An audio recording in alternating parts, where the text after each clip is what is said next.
اللهم صل وسلم وبارك عليك يا حبيبي يا رسول الله. كل سنة وحضراتكم طيبين. النهاردة عملت الفطار ده، تعالوا شوفوا احنا عملناه ازاي. انا جبت الكوسة.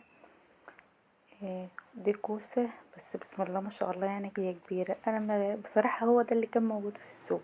بقالي كام مرة عايزة اجيب بس هي كده كانت كبيرة اللي كانت موجودة. المهم جبت الرز وعليه الخضار، وجبت واحدة توم اخضر خرطتها برضك عليه، وقلبت كله مع بعضه وليت توابل ودوم جزر. جبت جزرتين كده بسم الله ما شاء الله كبار برضك شكل الكوسة. قورتهم ونزلت اللي طلع من قلب الجزر، ما رمتهوش، حطيته على الرز، قلبته على الرز كده، قلبته كله مع بعضه وحشيت بقى، وده قرن فلفل. حشيته كله زي ما انتم شايفين كده طبعا. صلوا على النبي يا حبايبي واذكروا الله. الحمد لله انا كده حشيت، بس هي بصراحه ما ملتش الصينيه لان هي كبيره. ما ملتش الصينيه كان فيها لسه حته فاضيه. المهم ايه، حطيت لها العقد بتاعها ودخلتها الفرن. ودي الفراخ.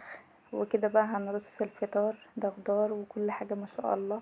تسلم ايديا. ده لسان العصفور، انا جبت نص كوبايه لسان عصفور، نص كوبايه صغيره.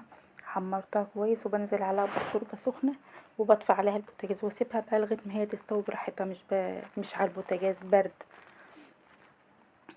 كده. الحمد لله صفيت الاكل كله ما شاء الله. تسلم ايديا والله. كل سنه وحضراتكم طيبين.